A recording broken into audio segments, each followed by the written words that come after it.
3, 2, 1. Welcome to Bellwether. Thank you for being here this week. We are talking, this week is a great, fun, super topic. We're going burnout.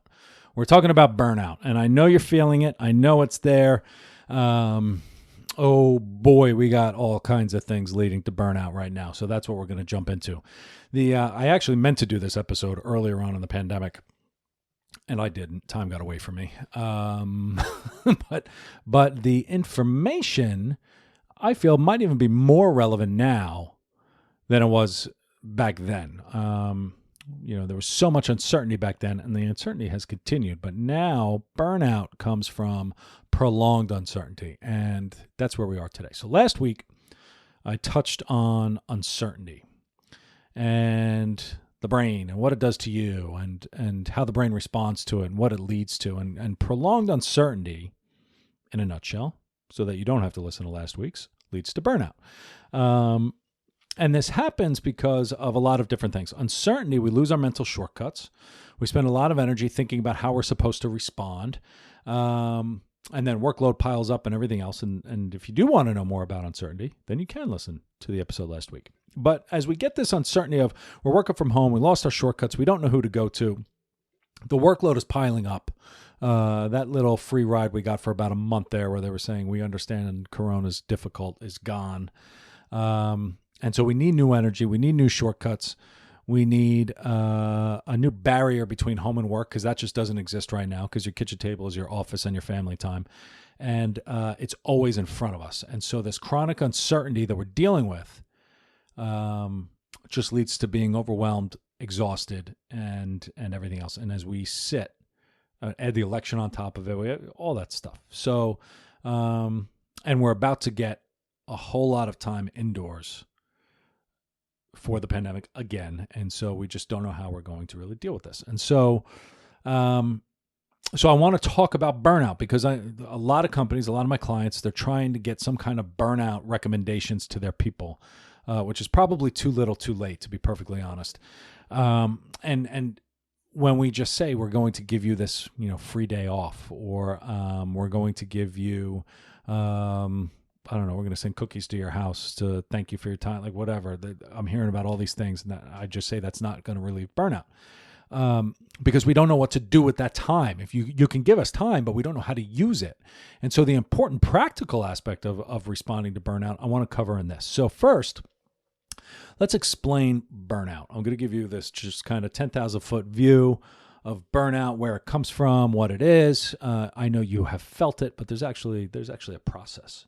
There is a process to burnout, and it has a measurement.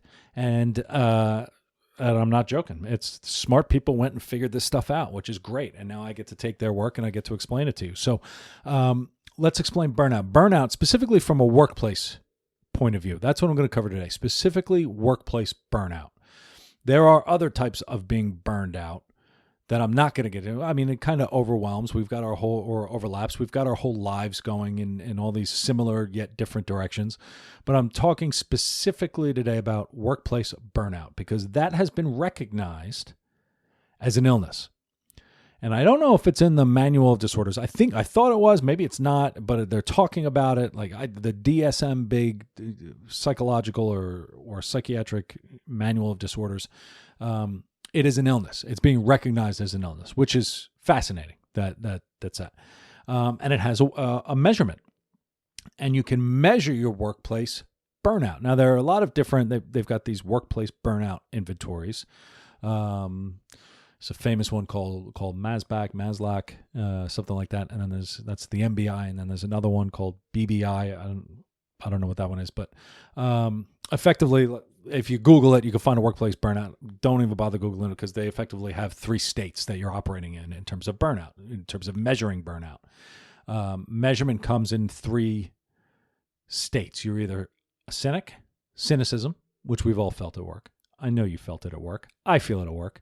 Or at least I did when I was in corporate. So cynicism is number 1. 2, exhaustion, where you just beat the hell down and you just need a break. And then number 3 is you completely detach from your job. And those are your states of workplace burnout. And when we talk about burnout, and I'm talking to you managers and managers of people, we have to tap in. We have to give people the resources they need to address workplace burnout before they get to the detachment part.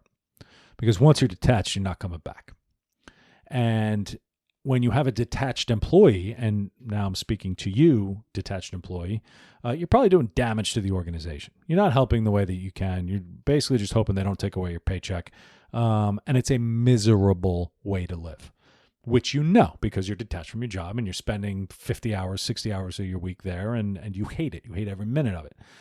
But these three states of operating in workplace burnout are the opposite of workplace engagement. And what we try to drive in an organization are these three states of workplace engagement. And they're vigor, they're like excitement, there's dedication, I will do whatever you need, team, go, and absorption.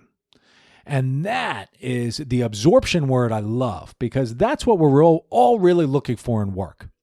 And it's what you're looking for as a manager of people. You want someone absorbed in their work so that they love it and they're going to give you everything for it and they're really excited by it.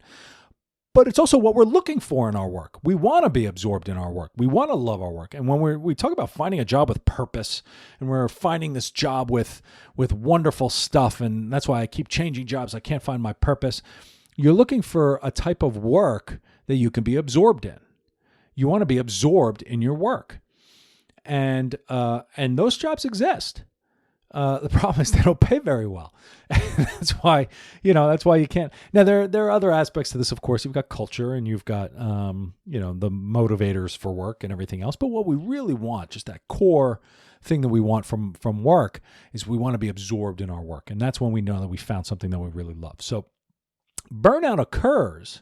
So those are the states of burnout and engagement. Burnout versus engagement, and they go toe to toe against each other, and it's a nice little scale. But when we talk about the process of burnout and the stages of burnout, when I read these, and I'll tell them to you, they resonate with me because this is like my arc from every job in corporate I ever had. And it's why I jumped from one job to another, expecting something different, and then restart that arc.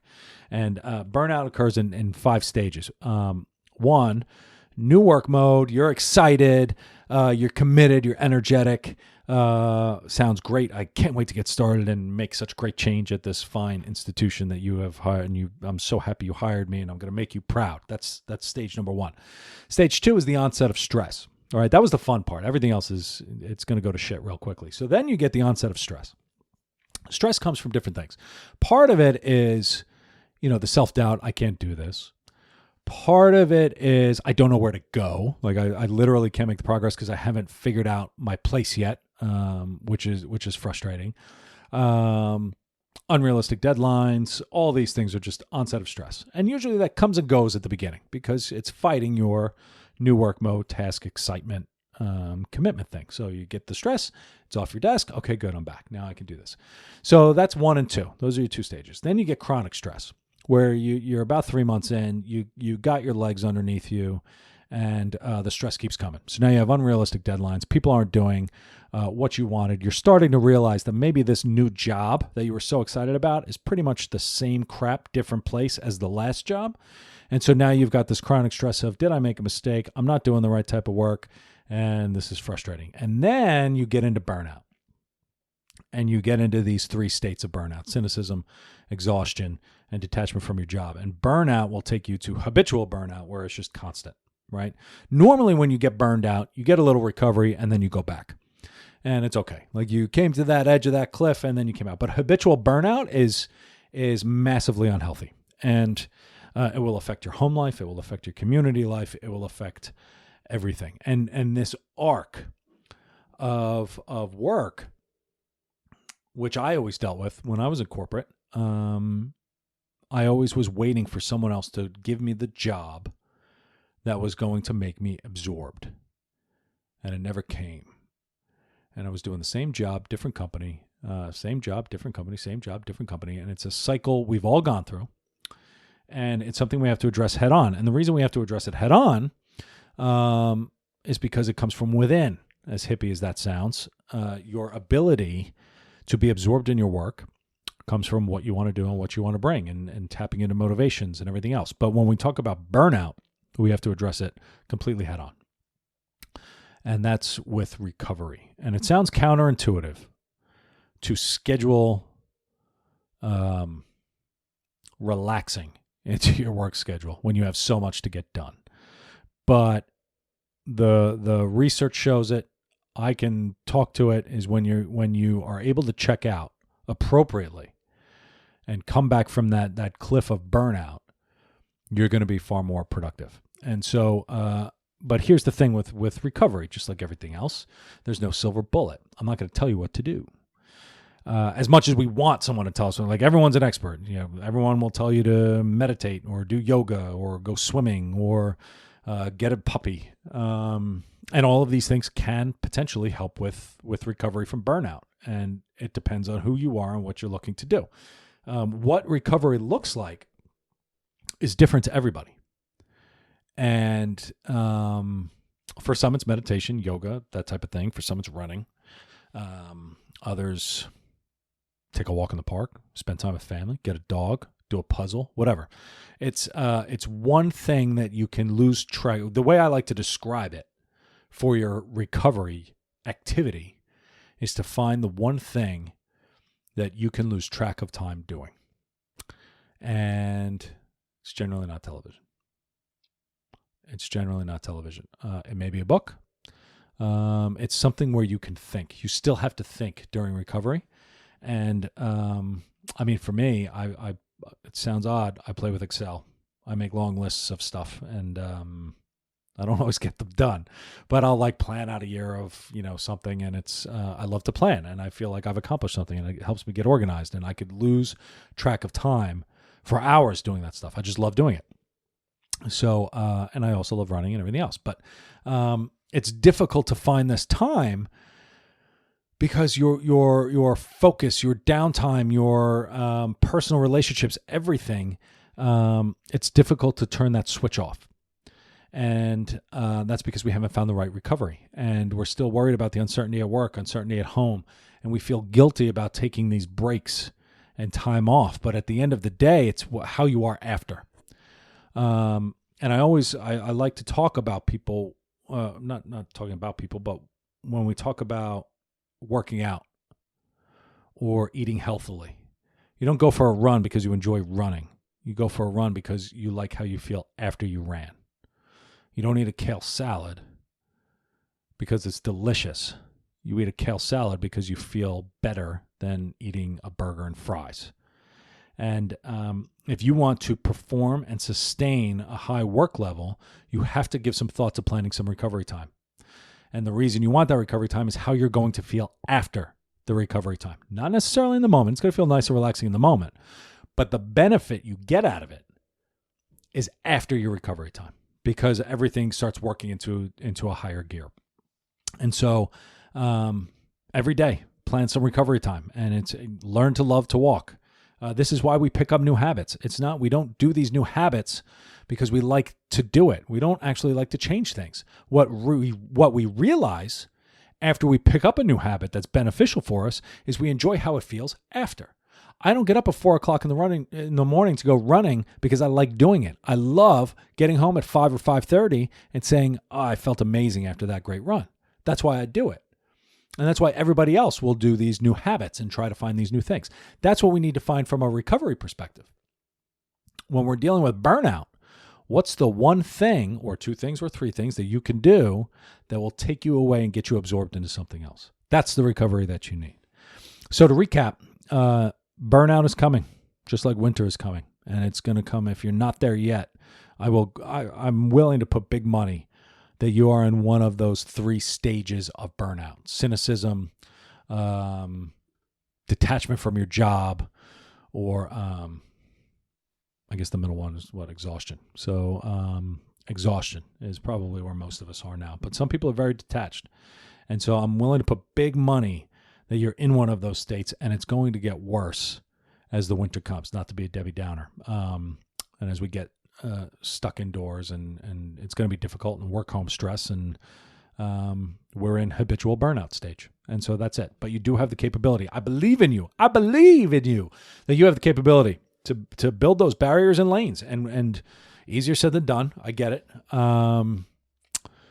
But we have to plan it somehow, whether it's first thing in the morning or the end of the day. And if you plan it and it doesn't work, then find a different time or find a different activity. This is a high stakes, high benefit type of thing for you to do. So find that one thing that will drive your absorption, that you can go to, that is not work, that is not your stress, that is not your burnout, and lose sense of time and start planning that. And that will help. I hope it helps. I believe it will help. And good luck. So have a good week. Thank you for listening. Check out the website, bellwetherhub.com. We have stuff for you to listen to, check out. And I'm happy to announce the book will be coming out January 2021. I just finished the layout of it. It looks delightful. So stay tuned for more on that. And thank you for listening. I'll be talking to you all soon. Have a great week. Thanks.